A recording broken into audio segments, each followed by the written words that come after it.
Nephrons are the tiny filtering units of the kidney.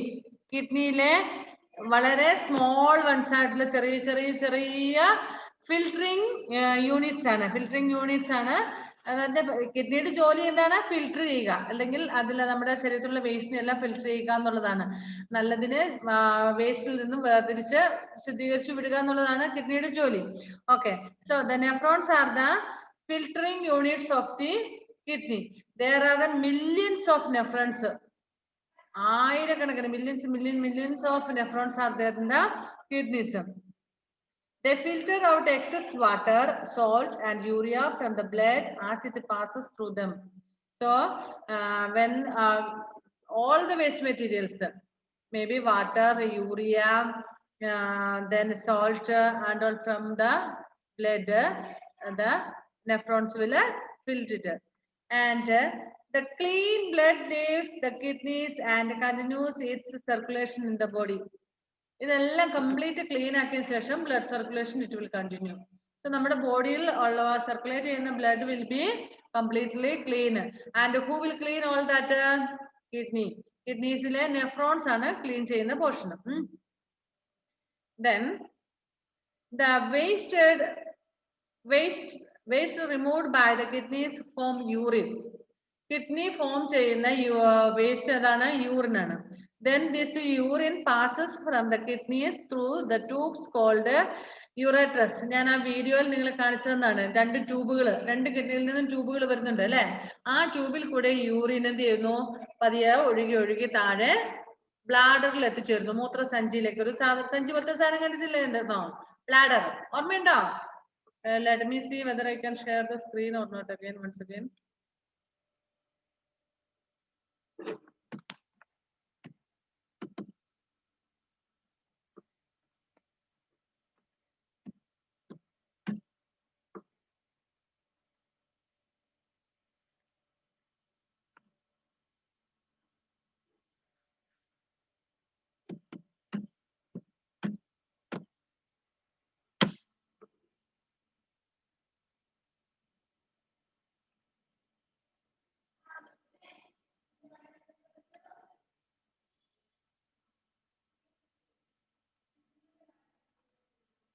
Okay, these are kidney and two kidneys are there.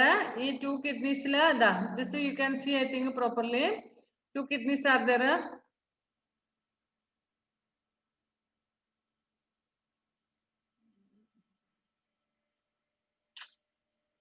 Okay, ഇതെടുക്കാം.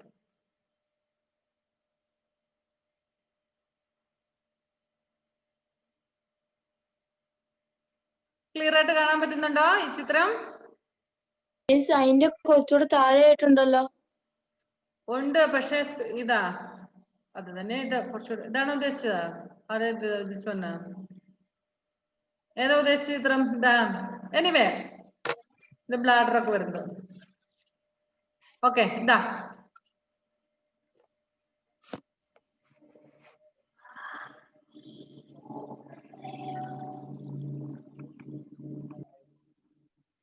പോയോ മൊത്തം?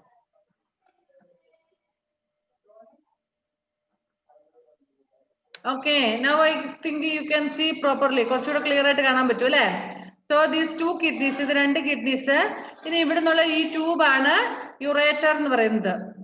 അതായത് ഈ ureter. Okay, this ureter ഇതിന്റെ ഉള്ളിലേക്ക് വരും. ഇവിടെ ഒരു സാധനം കണ്ടോ? This is bladder. ഇതാണ് നമ്മുടെ ബ്ലാഡർ എന്ന് പറയുന്നത്. ഇപ്പൊ ഇവിടുന്ന് ശുദ്ധീകരിച്ചിട്ടുള്ള എല്ലാം നേരെ പോകും. പിന്നെ വേസ്റ്റ് ആണ് ഈ ട്യൂബിൽ കൂടെ വരുന്നത്. ഓക്കെ, ഈ ട്യൂബിൽ കൂടെ വേസ്റ്റ് വന്നിട്ട് ഈ ബ്ലാഡറിനുള്ളിൽ സ്റ്റോർ ചെയ്ത് വെക്കും. ഈ ബ്ലാഡറിന്റെ ഉള്ളിൽ ഇങ്ങനെ സ്റ്റോർ ചെയ്ത് വെച്ചിട്ടുണ്ടാവും. പിന്നെ വെൻ ഇറ്റ് ഈസ് നെസസറി, അത് ഒന്നെങ്കിൽ ഇത് നിറയുമ്പോഴോ അല്ലെങ്കിൽ ആവശ്യത്തിലധികമായി കഴിഞ്ഞ് കഴിയുമ്പോൾ, കൂടുതലായി കഴിയുമ്പോൾ നമുക്ക് ടോയ്ലറ്റ് മൂത്രമൊഴിക്കാൻ തോന്നും.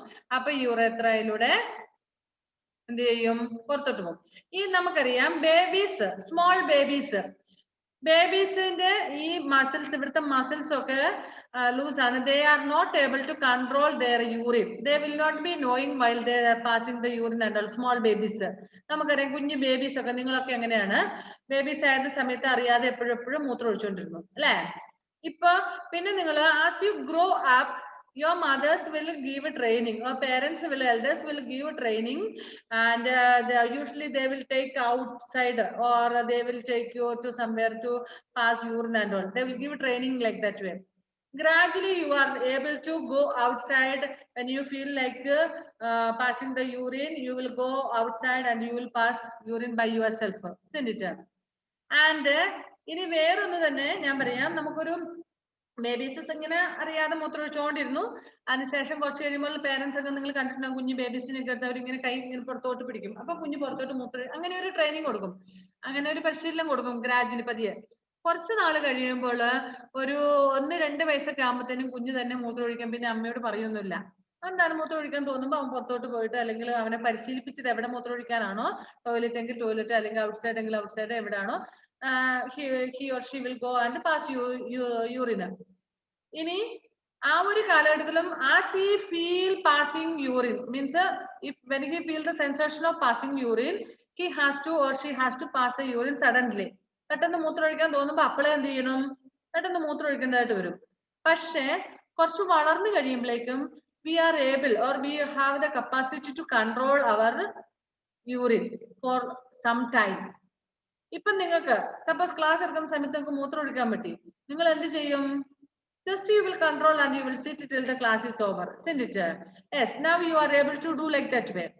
But when you were small, you were not like that way. You were not able to control your urine passing the urine sensation.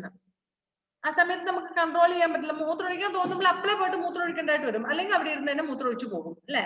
പക്ഷെ ഇപ്പൊ അങ്ങനെയല്ല, ഇപ്പൊ നമ്മൾ കൺട്രോൾ ചെയ്യാൻ പറ്റും. ഇനി as you grow up and as you become old person, means if you have a grandpas who are very old or great grandpas, those are very very older, they will not be knowing as they are passing the urine and all. അപ്പൊ അവർ മൂത്രം ഒഴിക്കുന്നതെന്ന് അറിയാതെ പോകും. കുറെ പ്രായമായിട്ടുള്ള ആൾക്കാര് കിടന്ന് മൂത്രം ഒഴിക്കണം, അന്നേരം ഒരു എന്താ പറയുന്നത്, മൂത്രം ഒഴിച്ചു കഴിഞ്ഞായിരിക്കും അവർ അതിനെ കുറിച്ചൊക്കെ അവരാകുന്നത്. അത് നമ്മുടെ ബോഡിയുടെ വരുന്ന വീക്ക്നെസിന്റെ ഇതുകൊണ്ടാണ്. ഓക്കെ, അപ്പൊ നമുക്കറിയാം ഈ കിഡ്നിയിൽ നിന്നും യുറേറ്ററിലൂടെ ഈ വേസ്റ്റ് എല്ലാം യൂറിൻ എല്ലാം വന്ന് ഇതിനകത്ത് സ്റ്റോർ ചെയ്ത് വെക്കും. അപ്പൊ നിങ്ങൾക്ക് കുറച്ച് സമയം ചിലപ്പോൾ നമുക്ക്, നിങ്ങളൊന്ന് ആലോചിച്ച് നോക്കിയാൽ നമ്മൾ വീട്ടിൽ തന്നെ ഇരിക്കുകയാണ്, നമുക്ക് മൂത്രം ഒഴിക്കാൻ തോന്നുമ്പോഴേ നമ്മൾ ടോയ്ലറ്റിൽ കയറി മൂത്രം ഒഴിക്കും, അല്ലെ? But if you are traveling, what you will do? You will just control for 1, 2, 3 hours and all. 1-2 മണിക്കൂർ നേരത്തിനൊക്കെ നമ്മൾ കൺട്രോൾ ചെയ്ത് വെക്കും, അല്ലെ? ബസ്സിൽ പോകുമ്പോ അയ്യോ ഡ്രൈവർ ചേട്ടാ വണ്ടി നിർത്തോ, എനിക്ക് ശുശ്രൂഷ വെക്കണേ എന്ന് പറയോ? When you were small, you used to say, but now we won't say, isn't it? എന്താ തല ഉൽക്കത്തെ പറയോ അങ്ങനെ? ഇല്ല അല്ലേ? സ്വന്തം വണ്ടി ആണെങ്കിൽ പപ്പായോ മമ്മിയോ ആരെങ്കിലും ആയിരിക്കും വണ്ടി ഓടിക്കുന്നത്. പപ്പ വണ്ടി നിർത്തുന്ന പറഞ്ഞാൽ but will you say to the bus driver and all? ഇല്ല അല്ലേ? Okay, so that means we are able to control our urine. അത് നമ്മൾ ഗ്രാജുവലി വളർന്നു വരുമ്പോൾ നമ്മുടെ ബോഡിയിൽ ഉണ്ടാകുന്ന. അപ്പൊ ഇത്രയും കാര്യങ്ങളാണ്. ഇതിനിടയ്ക്ക് നെഫ്രോൺസ് ഉണ്ട്. Nephrons are very very small, we cannot see that. ഇതിന്റെ ഉള്ളിൽ കുഞ്ഞു കുഞ്ഞു കുഞ്ഞു കുഞ്ഞു കുഞ്ഞു സാധനങ്ങളാണ്. Millions of nephrons are there and they are the filtering units. They are the filtering units. They filter out the excess of water, salt, urea. ഇതെല്ലാം നമ്മൾ പഠിച്ചതാണ്. The clean blood will leave the kidneys and continue its circulation in the body. The waste removed by the kidneys form urine. It passes from the kidneys through the 2 tubes called ureters into the elastic sac. എന്താ elastic സാക്കിന്റെ പ്രത്യേകത? ഇലാസ്റ്റിക്കിന്റെ പ്രത്യേകത എന്താ? Sac എന്ന് പറഞ്ഞാൽ എന്താ? ചാക്ക്, സഞ്ചി. Okay, elastic ചാക്കിന്റെ പ്രത്യേകത എന്താണ്? ഷോണേ, ഫെയ്ത്തിന് അറിയാമോ? Elastic, what is the special feature of elastic? We can make it a little big one, അല്ലേ? And if you want, we can make it a small one. നിങ്ങളൊന്ന് ആലോചിച്ച് നോക്കിയേ, നിങ്ങളുടെ വീട്ടില് പിന്നെ എന്താ പറയണ്ടേ, ഒരു സ്റ്റീലിന്റെ ചെരുവോ അല്ലെങ്കിൽ സ്റ്റീലിന്റെ അടപ്പുള്ള ഒരു പാത്രം എന്ന് വിചാരിച്ചു. അതിനകത്ത് നിങ്ങൾക്ക് ഒഴിക്കാൻ പറ്റുന്ന വെള്ളത്തിന് ഒരു ലിമിറ്റ് ഉണ്ട്, അല്ലെ? അതിനപ്പുറത്തോട്ട് അതിനെ ചെറുതാക്കാനും പറ്റത്തില്ല, പിന്നെ അതിനെ വലുതാക്കാനും പറ്റത്തില്ല. പക്ഷെ ഫ്ലക്സ് നമ്മളൊരു സഞ്ചിക്കകത്തൊക്കെ ആണെങ്കിലോ, സഞ്ചിക്കകത്ത് ഒരു സാധനം നമ്മൾ വെക്കുകയാണെങ്കിൽ, ഇവൻ നിങ്ങളുടെ വീട്ടിൽ അരി വാങ്ങിച്ചുകൊണ്ട് വരാറുണ്ട്, അല്ലെ? ഒരു സഞ്ചിക്കകത്ത് അരി മേടിച്ചോണ്ട് വന്ന സഞ്ചി, if the bag is this much big and rice will be this much also, no problem. അതിന് നമ്മൾ അരി അതിനകത്തിട്ട് ചുട്ടിക്കൂട്ടി വെക്കാം, കുറച്ചേ ഉള്ളെങ്കിൽ അല്ലെ. പക്ഷെ അതൊരു ബക്കറ്റിനകത്തിട്ട് വെക്കുവാണെങ്കിലോ, ബക്കറ്റിനെ ചുട്ടിക്കൂട്ടി വെക്കാൻ പറ്റുമോ? ആ, ചുട്ടിക്കൂട്ടിയാല് അരിയും ബക്കറ്റ് പൊടിയും എല്ലാം കൂടെ കിട്ടും അല്ലെ. Okay, see like that way our bladder is a elastic sac. Elastic രീതിയിലാണ്. ഇപ്പൊ നമ്മള് കുറച്ച് മൂത്രം ഒഴിച്ചിട്ടുള്ള സ്റ്റോക്ക് ഉണ്ടെന്നെങ്കിലും അതൊക്കെയാണ്. ഇനി ഇച്ചിരി അധികം വെള്ളം കുടിച്ച് ഒരുപാട് ചായെങ്കിലും അത് കുറച്ചുകൂടി ഇലാസ്റ്റിക് പോലെ വലുതായിട്ട് ഇങ്ങോട്ട് വരും. അത്രേ ഉള്ളൂ ഇതിന്റെ അർത്ഥം. മനസ്സിലായോ? ഫ്ലെക്സിബിൾ ആണെന്ന് അർത്ഥം. Understand? Okay. The bladder stores the urine until it is excreted from the body through the urethra. Urethra എന്ന് പറഞ്ഞാൽ ഈ സാധനം താഴോട്ട് വരുന്ന ureter opening. ഇതാണ് ഈ ബ്ലാഡറിൽ നിന്ന് താഴോട്ട് വരുന്ന ഈ ട്യൂബാണ് യുറേത്ര. ആൻഡ് ഇത് ഇതിനകത്ത് സ്റ്റോർ ചെയ്ത് വെക്കാം. നമുക്ക് എപ്പോഴാണ് ഇപ്പൊ രാവിലെ വെള്ളം കുടിച്ചിട്ടാണ് നമുക്ക് ടോയ്ലറ്റ് ഒന്നുമില്ല, മൂത്രം യൂറിൻ പാസ് ചെയ്യാൻ സൗകര്യം ഒത്തില്ലെങ്കിൽ നമ്മളത് വൈകുന്നേരം വരെ ഇങ്ങനെ സ്റ്റോർ ചെയ്ത് വെക്കും അല്ലെ. And when we are able to pass it, means when we get a chance, ഇപ്പൊ നമുക്ക് പോകുന്ന വഴി കുഞ്ഞു ബേബീസ് ഒക്കെയാണ്, ചെറിയ പിള്ളേരൊക്കെയാണ്, പിന്നെ എവിടെയെങ്കിലും വഴിയിലൊക്കെ ആണെങ്കിലും ശൂശു വെച്ചിട്ട് പോകാൻ പറ്റും. പക്ഷെ കുറച്ച് വലുതായി കഴിഞ്ഞാൽ അതൊക്കെ പറ്റുമോ? ഇല്ല. ഇതിന് we need privacy, isn't it? Okay. അപ്പം it can store here in this. ഈ ബ്ലാഡറിൽ സ്റ്റോർ ചെയ്തിട്ട് last when we are able to pass it, it will pass through this tube called urethra. urethra ട്യൂബിലൂടെ പുറത്തേക്ക് വരും. A healthy human being passes out about 1.5 to 2.5 liters of urine every day. My goodness. 1.5 liter to 2.5 liters of urine we will pass daily. അതാണ് average നമ്മുടെ ഒരു കണക്ക്. 1.5 മുതൽ 2.5 litre വരെ urine ഒരു ദിവസം ഒരു ഹെൽത്തി പേഴ്സൺ വിൽ പാസ്. ഇതിൽ വേരിയേഷൻ വരും. നമ്മുടെ കിഡ്നിക്കൊക്കെ പ്രശ്നങ്ങൾ വരുന്ന സമയത്ത് ഇതിൽ കുറെ കൂടുതലും ആകാം, കുറച്ചു ആവിപ്പോകാം. മനസ്സിലായോ? അപ്പൊ അങ്ങനെ വന്നു കഴിഞ്ഞാൽ ഹെൽത്തിന് പ്രോബ്ലം വരും. 1.5 to 2.5. 1.5 മുതൽ 2.5 ലിറ്റർ വരെ വെള്ളം എന്ന് പറഞ്ഞാൽ നോർമൽ ആയിട്ടുള്ള ഒരു ലെവലാണ്. Okay. The kidneys must function properly to keep the body healthy. നമ്മുടെ ബോഡിയെ ഹെൽത്തി ആയിട്ട് വെക്കണമെങ്കിൽ നമ്മുടെ കിഡ്നി നന്നായിട്ട് വർക്ക് ചെയ്യണം. അപ്പൊ ചിലപ്പോൾ നമ്മൾ ഒരു ദിവസം കുറച്ച് വെള്ളം കുടിക്കാൻ കുറവ് വരുത്തിയെന്ന് വിചാരിക്കുക. നിങ്ങൾ എവിടെയെങ്കിലും പോയി വെള്ളം എടുക്കാൻ മറന്നുപോയി, നമുക്ക് അവിടെ വെള്ളം കിട്ടാൻ ബുദ്ധിമുട്ടും, വൈകുന്നേരം ആകുമ്പോഴത്തേക്കും നമ്മൾ യൂറിൻ പാസ് ചെയ്യുമ്പോൾ നമുക്ക് ഒരു അൺഈസിനെസ് ഫീൽ ചെയ്യാറുണ്ട് അല്ലെ. ഞാനൊക്കെ ചിലപ്പോൾ നമ്മൾ സ്കൂളിലൊക്കെ ഒരു വെള്ളമൊക്കെ ഉണ്ടായിരുന്നു, അല്ലെങ്കിൽ എവിടെയെങ്കിലും ഒക്കെ പോകുമ്പോൾ വെള്ളം എടുക്കാതെയൊക്കെ പോയി കഴിഞ്ഞാൽ പുറത്തുനിന്ന് അധികം വെള്ളം വാങ്ങിച്ചു കുടിക്കാതെ വന്നു കഴിഞ്ഞാൽ വൈകുന്നേരം ആകുമ്പോൾ നമ്മൾ യൂറിൻ പാസ് ചെയ്യുന്ന സമയത്ത് നമുക്ക് ഒരു അൺഈസിനെസ് ഫീൽ ചെയ്യാറുണ്ട്. കാരണം നമ്മുടെ കിഡ്നിക്ക് അന്നേരം ശരിക്കും വർക്ക് ചെയ്യാൻ പറ്റിയിട്ടില്ല, കാരണം ആവശ്യമുള്ള വെള്ളം കിട്ടിയിട്ടില്ല. അതുകൊണ്ട് disease and urine examination.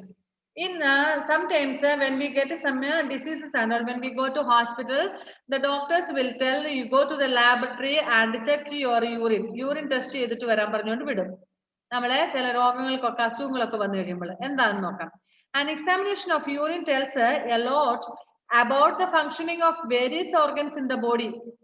Okay. When the doctors advise us to go to the laboratory and get the lab report of your urine test, അവർ എഴുതും ഇന്നൊക്കെ യൂറിൻ ടെസ്റ്റ് ചെയ്യാൻ. അപ്പൊ യൂറിൻ ടെസ്റ്റ് ചെയ്ത് കഴിയുമ്പോൾ നമുക്ക് നമ്മുടെ മെനി ഓർഗൻസിന്റെ വർക്കിംഗ്സ് എത്രത്തോളം ഇപ്പോൾ നന്നായിട്ടുണ്ട്, അല്ലെങ്കിൽ എന്തെങ്കിലും പ്രോബ്ലംസ് ഒക്കെ ഉണ്ടോ എന്ന് നമുക്ക് മനസ്സിലാക്കാൻ പറ്റും. എന്തെല്ലാം ഒരുപാട് രോഗങ്ങളുടെ it tells us about the functioning of various organs in our body. നമ്മുടെ ബോഡിയിൽ കിഡ്നിക്ക് മാത്രമല്ല കേട്ടോ, മറ്റു ഭാഗങ്ങളിലൊക്കെ സംഭവിക്കുന്ന കംപ്ലൈൻസുകളൊക്കെ നമുക്ക് ഈ യൂറിൻ ടെസ്റ്റ് ചെയ്യുന്ന സമയത്ത് doctors can identify. Therefore, use the urine test to help diagnose diseases. വയറ്റിലുള്ള ഒരുവിധം രോഗങ്ങൾക്കൊക്കെ പരിശോധിക്കുന്നത് നമ്മുടെ യൂറിൻ ടെസ്റ്റ് ചെയ്യും. If there is excess sugar, enzymes, blood or other materials in the urine, it indicates that some organs may not be functioning properly. Okay. നിങ്ങളുടെ വീട്ടിൽ ആർക്കെങ്കിലും grand പേരൻസിന് അങ്ങനെ ആർക്കെങ്കിലും sugar patients ഉണ്ടോ? ഷുഗർ വന്നിട്ടുള്ള പ്രമേഹം രോഗമുള്ളവരുണ്ട്. ഓക്കെ. നിങ്ങൾ അവരുടെ കൂട്ടത്തിൽ എപ്പോഴെങ്കിലും ഹോസ്പിറ്റലിൽ പോയിട്ടുണ്ടോ? ഇല്ല. അങ്ങനത്തെ നല്ല ചീത്ത ശീലങ്ങളൊന്നും ഇല്ല അല്ലെ. നമ്മൾ ഹോസ്പിറ്റലിലേ പോകുകയല്ല. ഓക്കെ, ശരി. ഓക്കെ. ഈ ഷുഗർ പേഷ്യൻസ് ഇടയ്ക്കിടയ്ക്ക് ഹോസ്പിറ്റലിൽ പോകാറുണ്ട്. They will tell. I'm going to check the sugar. My glucose level. ഞാൻ എൻ്റെ രക്തത്തിലെ ഗ്ലൂക്കോസ് നോക്കാൻ പോയിട്ട് പോകുക, അല്ലെങ്കിൽ ഷുഗർ ചെക്ക് ചെയ്യാൻ വേണ്ടി പോകുക എന്ന് പറഞ്ഞു രാവിലെ ഭക്ഷണം ഒന്നും കഴിക്കാതെ ഒക്കെ പോകണം. ഷുഗർ ഒക്കെ ചെക്ക് ചെയ്യാൻ വേണ്ടി ഭക്ഷണം ഒന്നും കഴിക്കാതെ പോകണം. എംപ്റ്റി സ്റ്റൊമക്കിൽ അവർ ഫസ്റ്റ് ചെയ്യും ഫാസ്റ്റിങ്ങിൽ. അതിനുശേഷം പിന്നീട് അവർ ഭക്ഷണം കഴിച്ചതിന് ശേഷം നോക്കും ഷുഗർ ലെവല് നമ്മുടെ ബ്ലഡിൽ എത്രത്തോളം ഉണ്ട്, ഭക്ഷണം കഴിക്കുന്നതിന് മുന്നേ എത്രയുണ്ട് എന്നൊക്കെ. അവർ ബ്ലഡ് ചെക്ക് ചെയ്തിട്ട് നോക്കും. അതുപോലെ തന്നെ യൂറിനും ടെസ്റ്റ് ചെയ്യാൻ പറയും. അപ്പൊ ഇവിടെ ടീച്ചർ പറഞ്ഞതെന്ന് വെച്ചാൽ if there are excess sugar ഒത്തിരി ഉണ്ടെങ്കിൽ, അതിൽ ആവശ്യത്തിലധികം ആവറേജിൽ നിന്നും ഒരുപാട് അധികം ഉണ്ടെങ്കിൽ, ആൻഡ് enzymes ഉണ്ടെങ്കിൽ, blood or other materials in the urine, it indicates some organs are not working properly. നമ്മുടെ യൂറിൻ ടെസ്റ്റ് ചെയ്ത് കഴിയുമ്പോൾ ഒരു വലിയ ലിസ്റ്റ് ഒക്കെ തന്നു. പിന്നെ നമ്മുടെ ഡോക്ടറിനെ എടുത്ത് ഡോക്ടർ ഇത് കൂടുതലുണ്ട്, അത് കൂടുതലുണ്ട്, അത് കുറവേ ഉള്ളൂ, ഇത് കുറച്ചും കൂടി ആകണം, അങ്ങനെ കുറെ കണക്കുകൾ. നമുക്ക് ഇതൊന്നും മനസ്സിലാവില്ല. എന്തായാലും മനസ്സിലാവുമോ? ഒന്നും മനസ്സിലാവും. But they can understand. We cannot understand, they can understand. Okay, they will tell that your kidney is going to fail, or your liver is going to fail, your that is going to fail, this is going to fail. അവർ അങ്ങനെ എല്ലാം കൃത്യമായിട്ട് പറഞ്ഞു തരും. We cannot understand that. Okay. If there is excess sugar, enzymes, blood or other materials in the urine, it indicates that some organs are not working properly or functioning properly in our body. For example, the presence of sugar in the urine indicates that the person may be suffering from diabetics. Doctor പരിശോധിച്ചിട്ട് പറഞ്ഞു, urine test ചെയ്തിട്ട് പറഞ്ഞു, okay, see, there is a lot of sugar in your blood. നല്ലതല്ലേ, കടയിൽ നിന്ന് പൈസ കൊടുത്ത് മേടിക്കണ്ടല്ലോ, ആവശ്യമില്ലാതെ എന്റെ ശരീരത്തിലെ ഷുഗർ എന്ന് പറഞ്ഞ കാര്യമുണ്ടോ? No, yes sir. That means that patient is suffering from diabetics. ഡയബറ്റിക്കില് ഈ ചില അമ്മച്ചിമാരുടെ ഒക്കെ ഡയലോഗ് ഉണ്ട്, അങ്ങനെ പഞ്ചാര ഇഷ്ടം പോലെയുണ്ട്, നീ കാശ് കൊടുത്തൊന്നും മേടിക്കണ്ട എന്ന് പറയും. ചില ഓൾഡ് പീപ്പിളിനോട് ചോദിച്ചു കഴിഞ്ഞാൽ നല്ലത്. നിങ്ങൾ പിന്നെ അങ്ങനെ ഓൾഡ് പീപ്പിൾ ഒന്നും ഇല്ലല്ലോ അല്ലെ, ഹോസ്പിറ്റലും പോയിട്ടില്ല അവരുടെ കൂട്ടത്തില്, പിന്നെ എങ്ങനെ അറിയില്ലേ?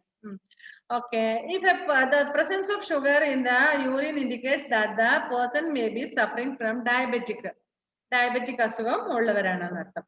It is a disease in which the sugar level in the blood increases beyond the normal value. നമുക്ക് എല്ലാവർക്കും ബ്ലഡിൽ ഒരു മിനിമം അളവ് ഷുഗർ, നമ്മുടെ ഗ്ലൂക്കോസ് നമ്മുടെ ബ്ലഡിൽ പ്രസന്റ് ആണ്. And if it goes above that, it is not good for us. And actually I think that 90 to 120 I think normal level. 90 മുതൽ 120 വരെയാണ് ഷുഗറിന്റെ നോർമൽ ലെവൽ. 90, 95, 100, 101, 102 അങ്ങനെ 120. അപ്പൊ മമ്മിക്ക് കുറച്ച് പഞ്ചസാര കൂടുതൽ കൊടുക്കണം. ഓക്കെ, അപ്പൊ എന്താണ് മമ്മി നാരങ്ങ വെള്ളത്തിലൊക്കെ അപ്പം ഡോക്ടർ പറയും പഞ്ചസാര കൂടുതൽ ഇട്ട് കുടിക്കാൻ പറയും. ഓക്കെ ഓക്കെ ഓക്കെ, കുടിച്ചു അവസാനം ഡയബറ്റിക് പേഷ്യന്റ് ആകരുതെന്ന് പറയണം കേട്ടാ, പിന്നെ പ്രശ്നമാണ്, മൊത്തത്തിൽ പ്രശ്നമാകും. പിന്നെ ഒന്നും കുടിക്കാൻ പഞ്ചസാര ഉപയോഗിക്കാൻ പറ്റാതെ വരും മമ്മിക്ക്. ഓക്കെ, അപ്പൊ ഇവിടെ പറഞ്ഞു വരുന്നതെന്ന് വെച്ചാൽ 90 to 120 ഒരു എമൗണ്ട് അവരുണ്ട്. ആ എമൗണ്ടിനുള്ളിൽ ഓക്കെയാണ്, നോർമലാണ് 120 വരെ. ഇനി ഒരു 125 വരെ ആയാലും വലിയ പ്രശ്നങ്ങളൊന്നും ഇല്ല. പക്ഷെ അതിനേക്കാൾ മുകളിലേക്ക് ആയി കഴിഞ്ഞാൽ it is not so good, നല്ലതല്ല. പിന്നെ നമ്മൾ മെഡിസിൻ ഒക്കെ എടുക്കേണ്ടതായിട്ട് വരും. നമ്മുടെ ബോഡിയുടെ ഓരോ ഓർഗനെയും അത് ബാധിക്കാനൊക്കെ തുടങ്ങും മെഡിസിൻ ഒന്നും കഴിക്കുന്നില്ല എങ്കിൽ. ഇനി അതുപോലെ തന്നെ 90 ബിലോ ആയി കഴിഞ്ഞാലും പ്രശ്നം തന്നെയാണ്. ഇടയ്ക്ക് ഷുഗർ ഒക്കെ കുറഞ്ഞു പോയി കഴിഞ്ഞ് കഴിയുമ്പോൾ നമുക്ക് ക്ഷീണവും തളർച്ചയൊക്കെ ഉണ്ടാകും. ഇഫയത്തിന്റെ മമ്മിക്ക് ഉണ്ടാകാറുണ്ടോ അങ്ങനെ ക്ഷീണവും തളർച്ചയൊക്കെ? പ്രഷർ താഴുമ്പോ ക്ഷീണവും തലകറക്കവും ഒക്കെ ഉണ്ടാവും. അതുപോലെ തന്നെ നമ്മുടെ ബ്ലഡ് പ്രഷറും അതുപോലെ തന്നെയാണ് കേട്ടോ, ബിപിയും. ഇതിനൊക്കെ ഒരു ആവറേജ് കണക്കുണ്ട്. ഇതിനേക്കാൾ കൂടുതലും ആകാൻ പാടില്ല. It should not be below that also. Okay, a person may be suffering from diabetes. It is the disease in which the sugar level in the blood increases beyond the normal value. Some of the excess sugar is carried out of the body through urine. അപ്പം excess അധികം വരുമ്പോൾ കുറെയൊക്കെ നമ്മുടെ യൂറിനിലൂടെ പുറത്തോട്ട് പോകും. അതുകൊണ്ട് അവർ urine check ചെയ്യുമ്പോൾ പറയും ഒത്തിരി ഉണ്ടെങ്കിലാണ് ഇങ്ങനെയൊക്കെ കേട്ടോ, അല്ലെന്നൊരു യൂറിനിലൂടെ ഒന്നും പോകത്തില്ല. If the sugar level is very high, it may pass through, it may comes out through our urine. The presence of blood in the urine is a sign of damaged kidneys. If the doctor finds out that the sugar is there in the urine, it is the symbol that, or it indicates that our kidney is going to be failed. It is in danger, damage. Understand? ഇനി doctor ഈ urine പരിശോധിച്ച് കഴിയുമ്പോൾ അതിനകത്ത് sugar ഉണ്ടെന്ന് പറഞ്ഞു കഴിഞ്ഞാൽ ഉണ്ടെന്ന് മനസ്സിലാക്കി കഴിഞ്ഞു കഴിഞ്ഞാൽ ഡോക്ടർ പറയും നിങ്ങളുടെ കിഡ്നി പ്രശ്നത്തിലാകാൻ പോവുകയാണ്, അതുകൊണ്ട് വേഗം ഗുളിക കഴിച്ച് നോർമൽ ലെവലിലേക്ക് ആക്കും, അല്ലെങ്കിൽ കിഡ്നി മൊത്തത്തിൽ പോകും എന്ന് പറയും. The presence of blood in urine is a sign of damaged kidneys. It may arise due to damage to the nephrons by bacteria. എവിടെ ക്ലീൻ ചെയ്യുന്നോടത്ത് വരങ്ങടെ ബാക്ടീരിയ ഒക്കെ കയറി പ്രവർത്തിക്കും. അതാണ്.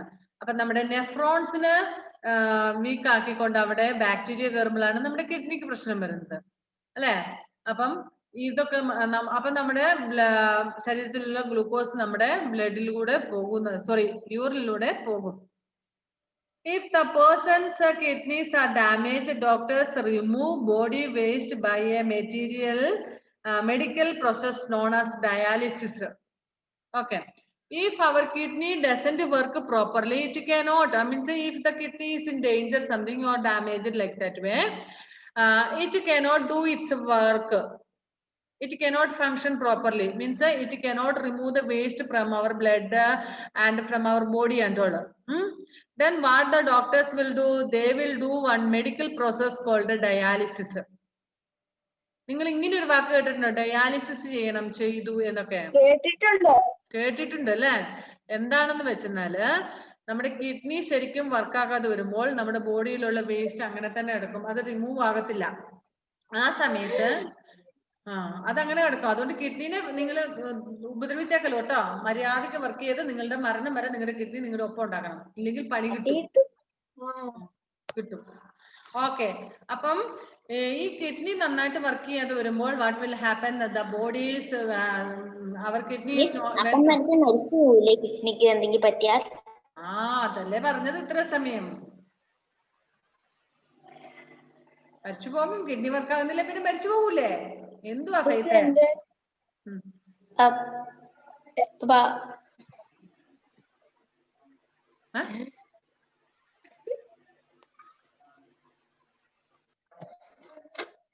എന്തുവാടാ? മിസ് എന്റെ അമ്മയുടെ ചേട്ടൻ ഇപ്പൊ ഡയാലിസിസ് ചെയ്യാൻ വേണ്ടി ആശുപത്രിയില്ല. അതെയോ? അത് അവരുടെ കിഡ്നിക്ക് പ്രോബ്ലം വരുന്നതുകൊണ്ട് kidney will not function properly. അപ്പൊ കിഡ്നിയുടെ ജോലി പിന്നെ ആര് ചെയ്യും? ചെയ്യാൻ പറ്റാതെ വരും അല്ലെ? അപ്പൊ കിഡ്നിയുടെ നെഫ്രോൺസ് ആണ് ശരിക്കും പറഞ്ഞാൽ അവിടെ ഡാമേജ് ആകുന്നത്. ഇനി നെഫ്രോൺസ് വർക്ക് ആകാതെ വരുമ്പോൾ വേസ്റ്റ് ഒന്നും പോകില്ല, യൂറിനൊക്കെ പാസ് ചെയ്യാൻ ബുദ്ധിമുട്ടാണ്, പോകാതെ വരും. അപ്പം അതിന് വേണ്ടിയിട്ട് doctors will remove the waste from our body through a medical process called dialysis. അവര് ബ്ലഡ് ശുദ്ധീകരിച്ച് അങ്ങനെ എന്തോ ചെയ്യുന്നതാണ്. എന്താ പറയാ, എന്താ സൗണ്ട് വരുന്നത്? Okay. A more permanent solution is kidney transplant.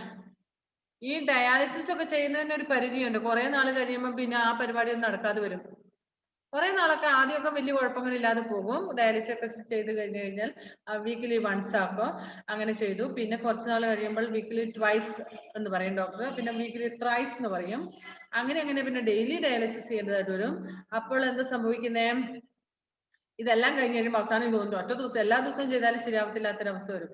So the permanent remedy is kidney transplantation. Kidney transplant ചെയ്യുക. ഞാൻ നേരത്തെ പറഞ്ഞ പോലെ തന്നെ ഒരാളുടെ, അതായത് നന്നായിട്ട് ഫങ്ഷൻ ചെയ്യുന്ന ഒരാളുടെ കിഡ്നി എടുത്തിട്ട് 2 കിഡ്നീസ് ആർ ദേർ, അതിൽ ഒരെണ്ണം, 2 കുടിക്കല്ലോ കേട്ടോ, ഒരു കിഡ്നി എടുത്തിട്ട് മറ്റേ ആൾക്ക് ട്രാൻസ്പ്ലാന്റ് ചെയ്യുന്നത്. അവരുടെ ആ ഡാമേജ്ഡ് ആയിട്ടുള്ള കിഡ്നി റിമൂവ് ചെയ്തിട്ട് ഇത് അതിനും.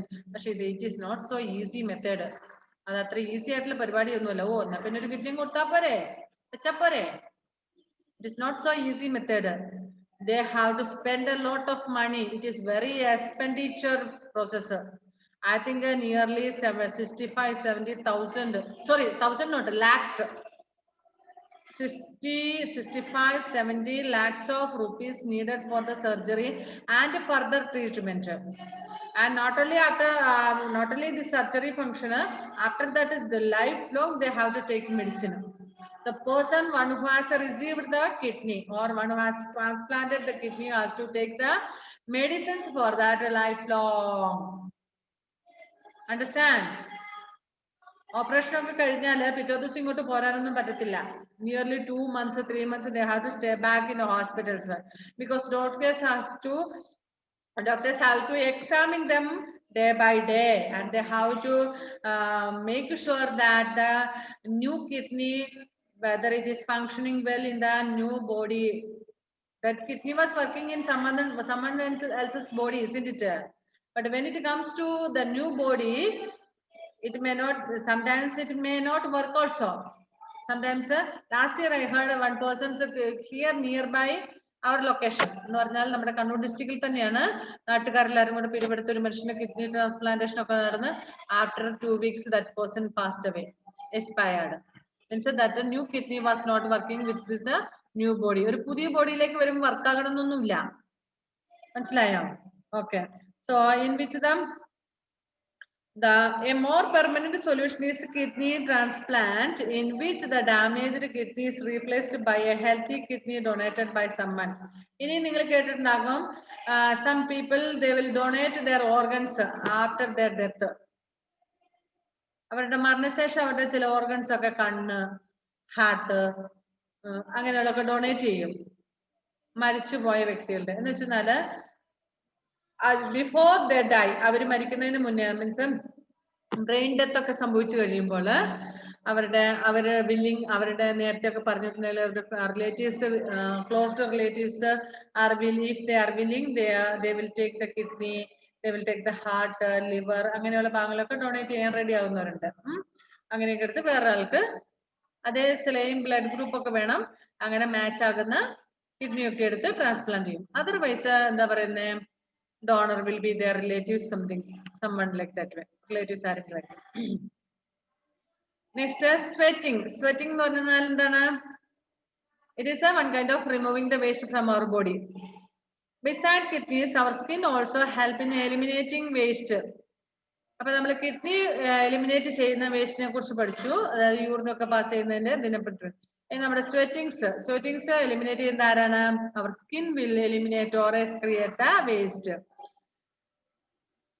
It excretes excess of water, urea, salt and other metabolic waste in the form of sweat with the help of sweat glands present in the skin. Okay, in our skin there is another gland called sweat glands.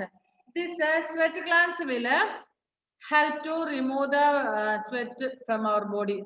നമ്മുടെ ബോഡിയിലുള്ള സ്വെറ്റിനെ remove ചെയ്യാൻ വേണ്ടിട്ട് ഈ plants sweat glance will help നമ്മുടെ സ്കിന്നിലുള്ളത്. As sweat evaporates, it cools the body. Sweating helps to cool down our body when it is hot. നമ്മൾക്കറിയാം സാധാരണ നമ്മൾ വിയർക്കുന്നതെന്ന് പറഞ്ഞാല് hot ക്ലൈമറ്റിലാണ് അല്ലെ. നമ്മൾ ചൂടായിട്ടിരിക്കുന്ന സമയത്ത്, ചൂട് അനുഭവപ്പെടുന്ന സമയത്താണ് നമുക്ക് സ്വെറ്റിംഗ് ഉണ്ടാകുന്നത്. അപ്പോൾ ഈ വെള്ളം പോലെ പുറത്തോട്ട് വരുന്നത് നമുക്കറിയാം നമ്മുടെ ബോഡീനെ തണുപ്പിക്കാൻ സഹായിക്കും. It will help our body to be cool down. മനസ്സിലായോ? അവിടെ അപ്പൊ വേർത്ത് കഴിയുമ്പോ നമുക്ക് ചൂടാണല്ലോ തോന്നുക. പിന്നെ വേർക്കുന്നതുകൊണ്ട്, പക്ഷെ അത് വെള്ളം പോലെയല്ലേ, വെള്ളം കുറച്ച് തണുപ്പ് തോന്നും നമുക്ക്. മറ്റേ നമ്മുടെ ഇവിടെ ഒരു ഹ്യൂമിഡിറ്റി ക്ലൈമറ്റ് ആയതുകൊണ്ടാണ് നമുക്ക് ആ പുകച്ചിൽ തോന്നുന്നത്. മനസ്സിലായോ? Here sweat glands excrete excess of water, urea, salt and other metabolic waste from the sweat gland. Sweat. Form of ഇത് നോക്കിയേ, സ്വെറ്റ് ഗ്ലാൻഡ് എന്ന് പറഞ്ഞാൽ മുടി പോലെ ഒരു സാധനം കണ്ടോ? പക്ഷെ അത് ശരിക്കും പറഞ്ഞാൽ അങ്ങനെ നമുക്ക് നമ്മുടെ ഇതിലേക്ക് നോക്കിക്കഴിഞ്ഞാൽ നമുക്ക് കാണാൻ പറ്റും അല്ലെ, നമ്മുടെ ശരീരത്തെ കയ്യിലൊക്കെ ഇട്ടൊക്കെ നോക്കിക്കേ.